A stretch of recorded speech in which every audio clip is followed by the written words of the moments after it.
दोस्तों, जीवन की ये 3 महत्वपूर्ण बातें जो सफल होने के लिए आपको जरूर अपनानी चाहिए। आइए जानते हैं इस छोटी सी कहानी के माध्यम से। इसलिए इस कहानी को ध्यान से और अंत तक जरूर सुनिएगा। तो चलिए कहानी को शुरू करते हैं। एक समय की बात है, एक राजा था जिनके 3 पुत्र थे। तीनों पुत्र हर चीज में एक समान थे। समान बुद्धि, समान साहस, समान क्षमता थी। तीनों ही इतने सक्षम थे कि कभी समय आने पर इन तीनों में से किसी को भी राजा बनाया जा सकता था। परंतु राजा ये चाहते थे कि इन तीनों में से भी जिसे भी राजा बनाया जाए, समय आने पर वे सही फैसला ले सके। इसके लिए राजा ने तीनों राजकुमारों के लिए एक योजना बनाई, जिससे ये पता लगाया जा सके कि तीनों राजकुमारों की क्षमता क्या है, क्या वे सही फैसला लेने में सक्षम हैं या नहीं। राजा ने अगले दिन तीनों राजकुमारों को दरबार में बुलाया। तीनों राजकुमार दरबार में पेश हुए। राजा ने तीनों राजकुमारों को एक चुनौती दी, जिसे समझाते हुए राजा ने राजकुमारों से कहा कि आप तीनों को 4-4 महीनों के अंतराल पर एक पेड़ को ढूंढने जाना है। वह पेड़ हमारे राज्य में उपलब्ध नहीं है, इसलिए आपको उसे ढूंढने दूसरे राज्य में जाना होगा। जब आप उस पेड़ को ढूंढ लो तो आपको आकर उस पेड़ के बारे में हमें बताना है कि वह कैसा दिखता है, उसकी क्या विशेषताएं हैं। ये सब सुनकर बड़े राजकुमार ने कहा कि पिताजी, परंतु ये तो बताइए कि आप किस पेड़ के बारे में बात कर रहे हैं। तब राजा ने कहा कि आपको जामुन का पेड़ ढूंढना है। अब आप जाइए। राजा का आदेश सुनकर सबसे पहले बड़ा राजकुमार पेड़ ढूंढने निकल गया। वह दूसरे राज्य में पेड़ ढूंढने गया। उसे वह पेड़ पड़ोस के ही एक राज्य में मिल गया। वह उस पेड़ को देखकर वापस लौट आया।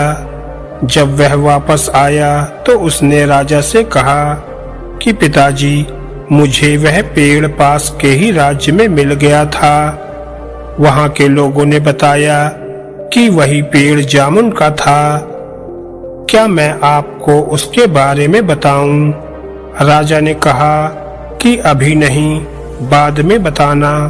अब दूसरे राजकुमार की बारी थी। अब दूसरा राजकुमार भी पेड़ ढूंढने निकल गया। उसे भी वह पेड़ पास के ही राज्य में मिल गया। वह भी उस पेड़ को देखकर वापस आ गया। इसी प्रकार सबसे अंत में सबसे छोटा राजकुमार गया और वह भी उस पेड़ को देखकर वापस लौट आया। जब तीनों राजकुमार वापस आ गए, तब राजा ने तीनों राजकुमारों को दरबार में बुलाया और कहा कि वे पेड़ के बारे में बारी बारी से बताएं। सबसे पहले बड़े राजकुमार ने बोलना शुरू किया। वह बोला कि पिताजी, वो पेड़ तो एकदम सूखा सा था। पत्तियां भी पीली पड़ चुकी थी। एकदम बेकार दिख रहा था। वह तो किसी काम का नहीं था। फिर भी आपने ऐसे पेड़ को ढूंढने के लिए हमें क्यों भेजा? तभी अचानक बीच में मझला यानी बीच वाला राजकुमार बोल पड़ा। वह बोला कि भैया, आप ऐसा कैसे कह सकते हैं? मैंने भी तो वही पेड़ देखा था, पर वह तो हरा भरा था। उस पर बहुत सारी हरी हरी पत्तियां थी और वह बहुत ही सुंदर दिख रहा था। बस उसमें एक कमी थी कि उसमें फल नहीं थे। तभी ये सब सुनकर सबसे छोटा राजकुमार बोला कि पिताजी, मैंने जो पेड़ देखा था वह तो हरा भरा होने के साथ साथ फलों से लदा हुआ था। वहाँ के किसानों ने मुझे उसके बारे में सब कुछ बताया था। उस पर बहुत स्वादिष्ट फल लगे थे। मैंने तो वहाँ के किसानों से लेकर उसका फल भी खाया था। ये सब देखकर दरबार में सब लोग ये सोचने लगे कि राजा साहब अपने तीनों बेटों को लड़वा क्यों रहे हैं। दरबार में कानाफूसी शुरू हो गई।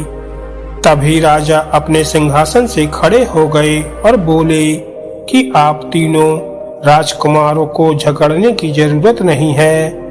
आप तीनों ने एकदम सही पेड़ को ढूंढा है, लेकिन चूंकि आप लोग अलग अलग ऋतु में 4-4 महीनों के अंतराल पर गए थे, इसलिए आपने एक ही पेड़ को अलग अलग 2 दशाओं में देखा है।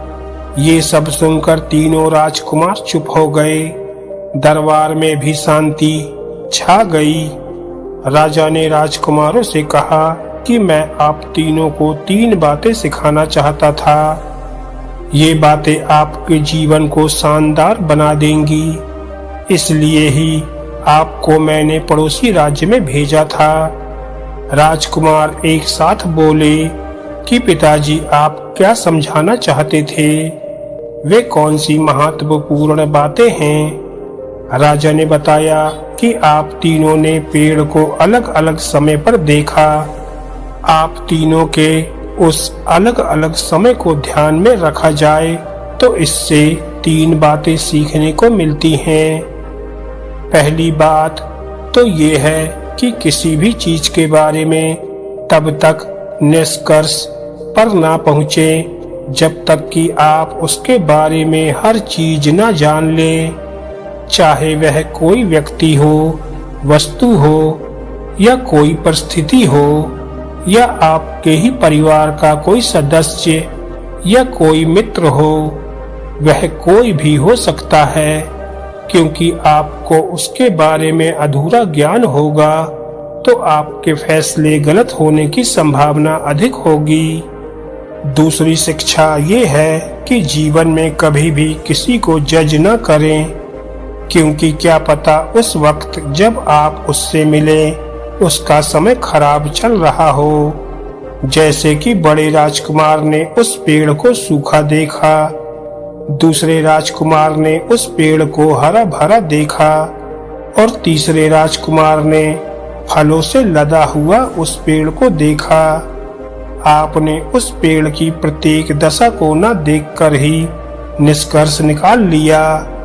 वक्त तो कभी भी किसी का अच्छा या बुरा हो सकता है। और तीसरी सबसे जरूरी शिक्षा ये है कि जीवन में किसी का भी समय एक जैसा नहीं रहता, वह बदलता जरूर है। वही पेड़ पतझड़ में सूख जाता है और बारिश आने पर हरा भरा हो जाता है। सुख दुख के इस चक्र को ही जीवन कहते हैं। इसलिए यदि आज आपका समय अच्छा है तो जरूरी नहीं कि ये सदा एक जैसा ही रहेगा। इसलिए कभी भी अपने समय पर घमंड नहीं करना चाहिए और किसी का समय यदि खराब है तो उसका उपहास नहीं उड़ाना चाहिए। ये सब सुनकर तीनों राजकुमारों ने राजा को जीवन की इस सीख के लिए धन्यवाद दिया। दोस्तों, अगर आपको ये कहानी अच्छी लगी हो तो वीडियो को लाइक करें और ऐसी ही ज्ञानवर्धक और मोटिवेशनल कहानियाँ सुनने के लिए हमारे चैनल को सब्सक्राइब करना ना भूलें। धन्यवाद दोस्तों।